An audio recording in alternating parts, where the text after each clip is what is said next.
parapijoje pas kunigą kleboną Edmundą Rinkevičių, vyskupo paskirtą egzorcistą. Apie egzorcizmą mes nedaug ką žinome, tačiau šiuolaikiniam tokiam pakrikusiam pasaulyje jau, kada apie kunigą Edmundą Rinkevičių sužinojome iš spaudos, tai iš karto labai daug klausimų jau turime. Ir mūsų laida, ir prašo pakalbinti. Tikrai klausimų labai daug. Apie egzorcizmą, galbūt filmus egzorcistas yra matę žmonės, šiek tiek ir filmai Omen siejosi su egzorcizmu. Gabrieliaus Amorto knyga yra išleista, net kelios knygos ta tema. Taigi, kunige Edmundai, kas tai yra egzorcizmas ir kaip jūs atėjote į jį? Egzorcizmas tai yra velnio išvarymas. O kaip atėjau, tai pats aš ėjau pas vyskupą, prašiau leidimo, kadangi žmonės kreipėsi. Matai, kad reikia žmonėms padėti ir tiesiog eina pas burtininkus, ekstrasensus ir gydytojas apeina ir kaip paskutinė instancija ateina pas kunigą. Ir dažnai po vieno ar kelių seansų žmogus visiškai pasveiksta. Netgi būna, kad guli psichiatrinės ligoninėse ir po to pasidaro sveikas, sugrįžta darbą. Tad aš pats ėjau pas vyskupą, prašiau leidimo. Ir kad paskirtų pastoviai, nes gaudau leidimą atskiriam atvejam anksčiau. Iš ankstesnio vyskupo, paskui dar netgi iš vyskupo Romualdo Krikščiono buvau gavęs leidimą vienam atveju tokiam pačioj kunigystės pradžioj. Gal antrais kunigystės metais jau dirbdamas Paberžėj. Tai yra Biržuose dirbdamas rodas, dabar tiksliai nebeatsimenu net. Dabar kada kreiptis? Nes žmonės, kaip sakiau, tokiame pakrikusiame pasaulyje labai jaudina, jau jam reikia kreiptis į egzorcistą, ar ne? Čia man pasakojo tokį įvykį, kad tiesiog, sako, mūsų vaikas labai jaunuolis nevalyvas, tai jam duona nukrenta ant žemės, tai jis kavą apsilaisto, tai taip toliau. Turbūt, sako, velnias jį apsėdęs. Bet, sako, taip geras berniukas švelnus. Ar čia jau reikia jam kreiptis, ar dar ne? Nebūtinai, bet jeigu, pavyzdžiui, tėvas arba motina pasako, tu nevykėlis, nieko iš tavęs nebus, gali žmogų eiti kaip prakeiksmas vaikui. Ir galbūt reikėtų jam nuimti prakeikimą Jėzaus Kristaus vardu. Ir daugiau nieko, ir jam pasikeičia gyvenimas. Tėvų žodis labai yra svarus. O kokio laipsnio, pavyzdžiui, tai pasitaiko dažnai gyvenime, kaip žmonės susipyksta dėl kažko tai ir sako vienas kitam, aš tave prakeikiu. Ar čia gali būti toks prakeikimas, ar čia tik tai atitinkamo laipsnio turi būti, pavyzdžiui, tėvai gali prakeikti savo vaikus, ar seneliai, savo anūkus. Ar čia, pavyzdžiui, jeigu kaimynui pasako, kurie nieko bendro neturi, tik tai kaimynai, tarkim. Jeigu žmogus yra Dievo malonės stovyje, kaip jam joks prakeikimas negali paveikti. Jeigu jis yra kaip tuo metu sunkios nuodėmės stovyje. Šventas Ignacas sako, velnias kaip generolas eina aplink tvirtovę, apeina ją ir žiūri, jeigu randa kur spragą, patenka į tą tvirtovę. Tai ta spraga tai yra mūsų sunkios nuodėmės. Jeigu gyvena sunkios nuodėmės, gali bet kas prakeikti tada tuo momentu. Jeigu žmogus Dievo malonės stovi, niekas jo neprakeiks, jo čia Dievo šventovė, kaip tvirtovė yra.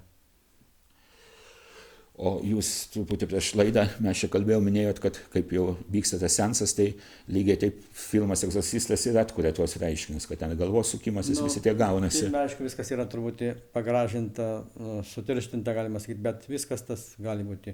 Gali kalbėti įvairiomis kalbomis, gali ten pradėti galva suktis, gali tiesiog būna, kad 4 žmonės laiko, vyrai 4 neišlaiko, moters menkutės tokios.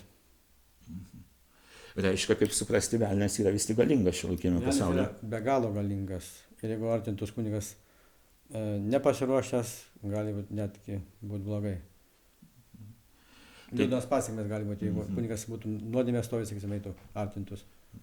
Tai čia kunigui, kaip suprantu, irgi labai sunku, o jūs nesijaučiate turbūt pavargęs, ar kaip nors šalintas po tokių seansų?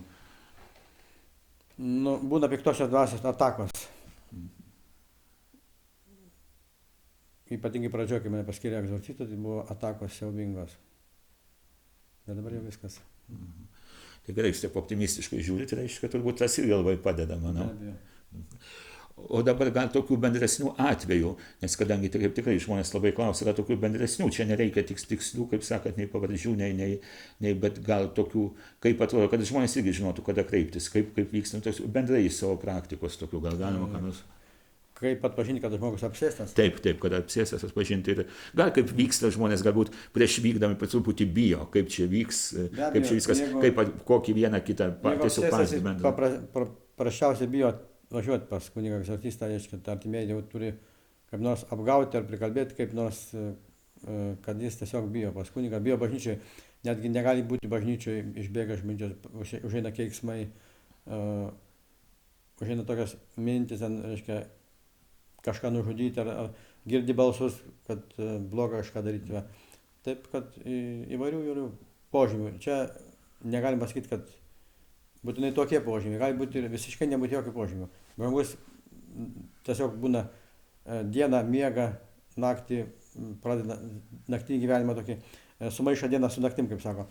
Ir ypatingai nieko nedirba, nesiskuta, nesiprausia, toks tiesiog pasidaro neryžtingas, neveiklus, netgi kalba būna tokia kaip apsnūdęs kalba. Prie egzorcisto iškart būna, kad baimė tokia drebėti pradeda tiesiog. Nemėgsta šventų, išmėtos šventus paveikslus, rožančius suplėšo, sudaužo paveikslus ten. Nu, toks įvairių būna požymių. O čia paminėjot, kad kartais atveža nežinant, bet tai yra gerai, man atrodo, kad žmogus turėtų pats labai norėti to velnio išvarymo, jeigu jis, pavyzdžiui, nežino. Jeigu jis pats nenori, tai beveik galima sakyti, neįmanoma padėti. Turi pats norėti, tai teisingai. Ir tai reiškia, Dievo malonė ir žmogus bendradarbiavimas yra būtinas. Jeigu mūsų atsigręžia Dievą, meta nuodėmingą gyvenimą, atsisako piktosios dvasios, tada daug lengviau yra, daug trumpesnis kelias. Jeigu ne, tai tada gali būti keli metai, netgi, reiškia, ir turint artimieji melstis, labai daug maldų reikia, labai daug aukų. Aukos kažkokios. O čia dabar Lietuva, savižudybės, Lietuva turbūt tokia pirmaujanti, kaip sakoma, yra pasaulyje, kaip statistika liūdė be abejo tom savižudybėm. Ar čia irgi tikrai pas daug ką kniedė tokia mintis, žmonės pasakoja, kad toks sunkus gyvenimas, kad norisi nusižudyti. Ar čia irgi jau yra egzorcizmo, ar jis turėtų daugiau susikaupti, tą mintį nuginti, ar jau reikia egzorcizmo? Be abejo, reiškia, piktoji dvasia veikia per žmogaus sužeidimus, per skaudžius įvykius, saksim, nelaimės, netektis artimų žmonių, mirtis artimų žmonių.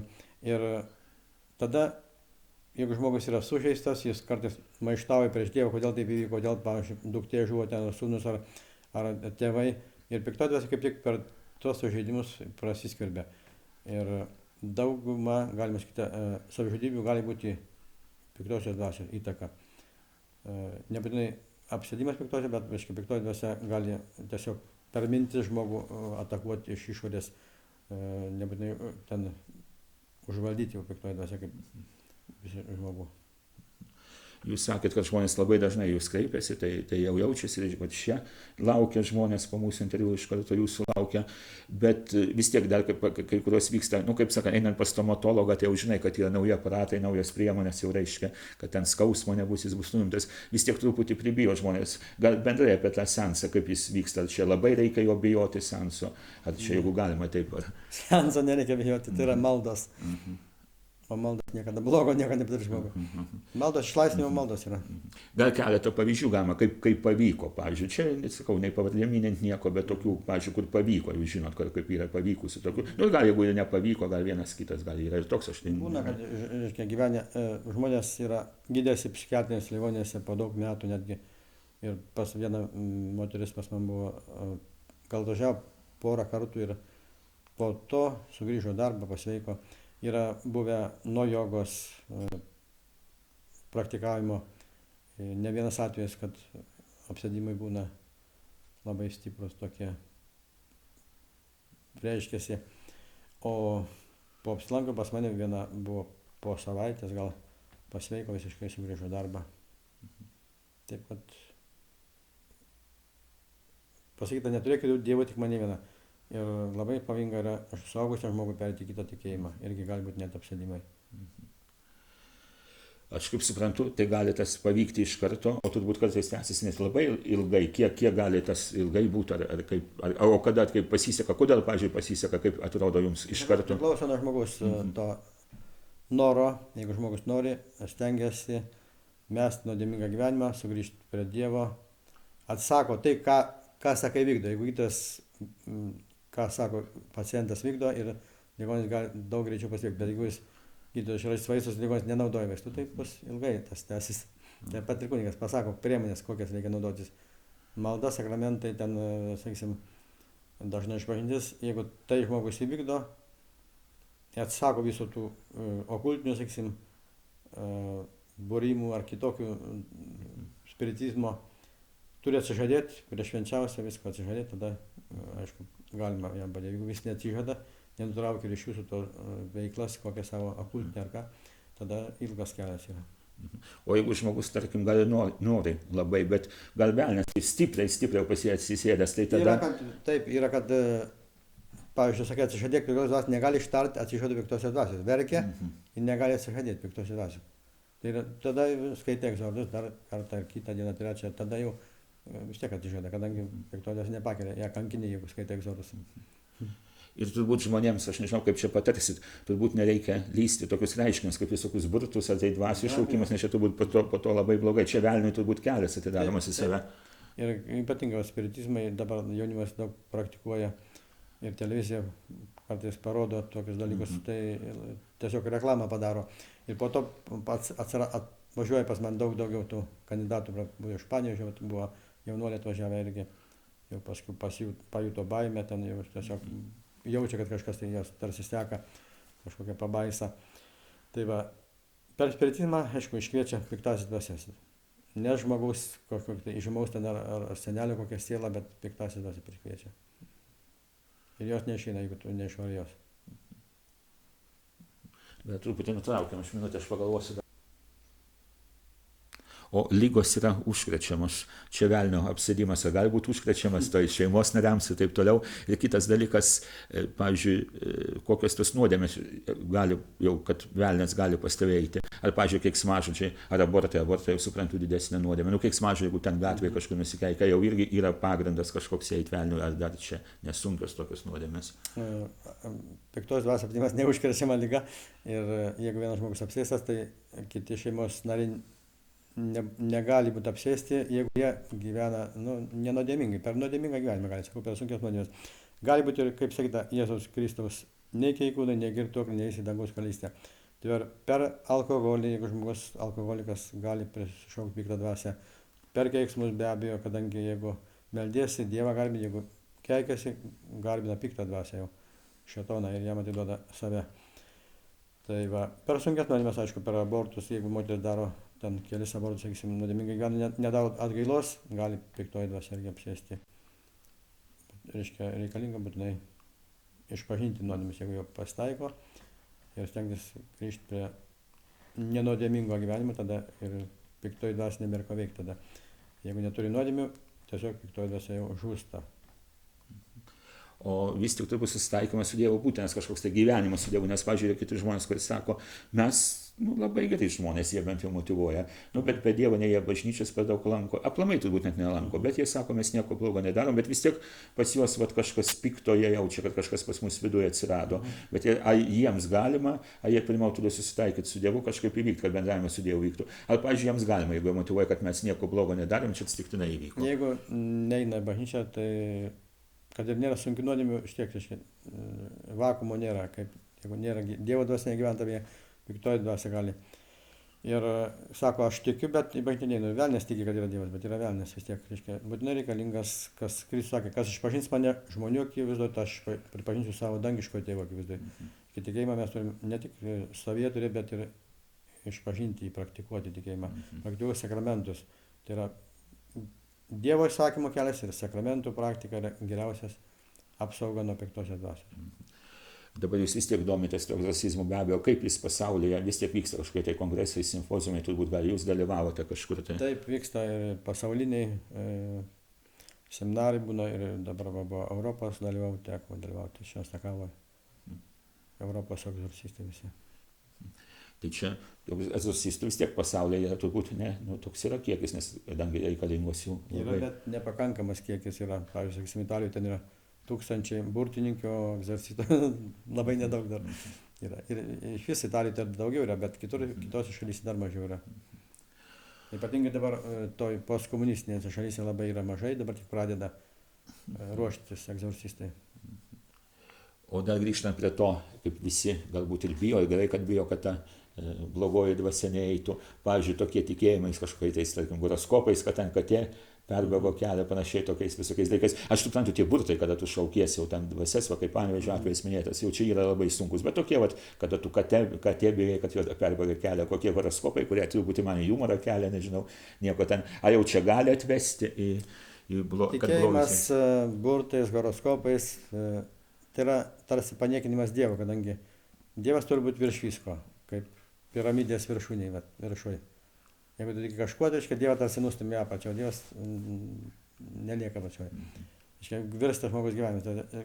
Tu pastatai tą burtus ar horoskopus aukščiau Dievo, kad pradėt tave valdyti tiesiog, kai jau pradėt tikėti tuo nesąmonėm tokiam. Gal truputį sustabdom, jeigu dar aš jau. Tai man minutė, gal truputį aš pagal. Gal vis tiek tada, gal ką nors tokių plačiau, iš kokių pavyzdžių, kaip buvo, gal kad tokių, kaip sakyti, nes žmonės mėgsta labai tokias istorijas, galbūt taip paklausčiau. Nežinau. Gal kokie, ar aplamai negali. Kadangi neseniai dar dirbu, tai čia paskui atpažinu žmonės, sakys, apie mane pasakoja. Nenorėčiau aš konkrečiai tų pavyzdžių. Ką tada, kaip. Kunigai Edmundai, kaip mes kalbėjom, jūs tokių pavyzdžių konkrečių, kaip sakėt, nelabai norit duoti, kadangi nesenai dirbat ir žmonės gali atpažinti, tai reiškia, čia yra labai didelė paslaptis, kaip suprantu. Bet aš kaip išpažinties paslaptis yra, už tai nelabai norim duoti interviu mes, kadangi, sakau, tik su viskų paleidimu, nes čia yra toks jau, nenorim įti viešumą labai. Ne dėl to, kad čia kažko bijotume, tai kad nėra reikalo. Tiesa, turiu pasakyti.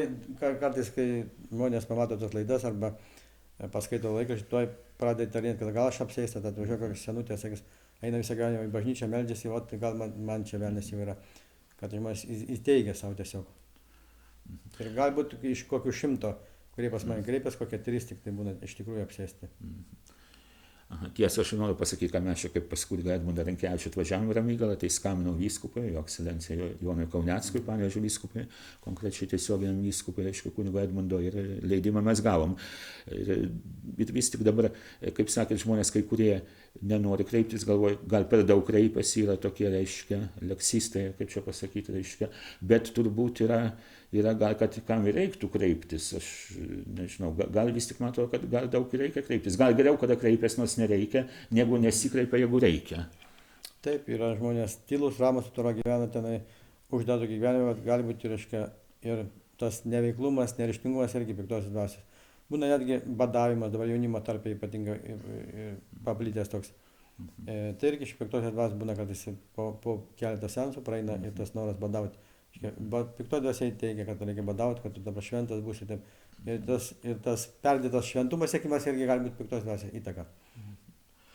O dabar imkim jaunimui tokius populiarius dalykus. Aišku, imkim tos filmus su S raide, pavyzdžiui, imkim, kad ir muzika, kai kuri muzika mane veikia, ypatingai tas bosas, kuris veikia, tas tiesiog nervus veikia, daugiausiai su kompiuteriu tas yra padaryta, bet reiškia, kaip tie dalykai jie veda, ar jie čia gali, vėl su humoru reikia žiūrėti, kaip daugiau, nors su S raide, aišku, su labai humoru, nes ten nepasižiūrėsi, aišku, turbūt. Ne, tas su S raide aš vadinu satanistiniai filmai, kur smurto, sekso, siaubo tenai.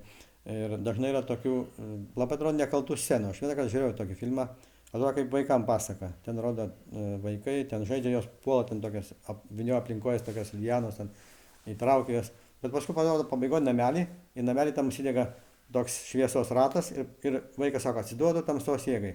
Ir viskas, per tą, jeigu tą kartos, gali atsiduoti piktai dvasiai. Ir labai pavojingų dalykų yra. Ir, pavyzdžiui, muzika būna satanistinė, būna kai kurių grupių diskai įrašyti, pašvesti satanistinėje mišiose šėtonui ir per tos disko klausimą gali būti piktos dvasios apsėdimai ir kur šokiuose leidžia muziką, dažnai tas sukelia tos žemosios jausmus ir ten netgi būna, kad narkotikai gaminasi, kaip Gabrielius Amortas rašo, netgi nuo muzikos gali gamintis narkotikai smegenyse. Jeigu žmogus nenaudoja, gali pradėti naudoti narkotikus arba jeigu naudoja dar padidinti dozę. Yra pavojingų dalykų dabar yra. Per internetą satanistinį puslapį, kur yra ten, jeigu žmogus landžioja po satanistinius puslapius, irgi gali būti apsėdimai.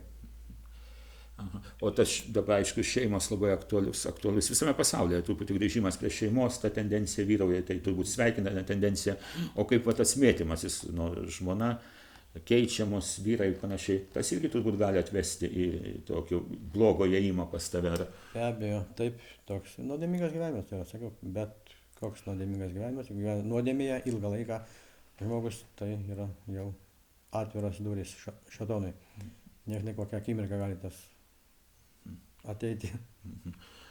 Tai labai ačiū kunigai Edmundai ir dabar turbūt, nežinau, mes su tą laidą ar čia gero padarysim ar blogo, nes gali būti, kad vėl toj pat žmonės pasiklausę, panorės pas jūs eiti. Įdomu vis tiek, ką jūs norėtumėte, reiškia, nežinau, čia gero ar blogo to padaroma, gal gerai, kad žmonės norės, gal reikia, nors jums labai sunku, suprantu jūs. Kas nori, suranda mane ir taip jau seniai. Iš visur. Ir ko vis tik gal norėtumėte tokiai pabaigai palinkėti, nu gal galėtumėte palinkėti žmonėms vis tiek, kaip pas jūs kreipiasi, kad to nebūtų, kad nereiktų jūsų ieškoti, nereiktų kreiptis. Kad nereiktų kreiptis, gyventi Dievo malonėje, melstis, eiti sakramentų, laiminti, nekeikti vaikų savo, palinkėti šventosios dvasios, o ne kokį prakeiksmą pasiųsti. Ačiū kunigai Edmundai už priėmimą ir ačiū šį interviu.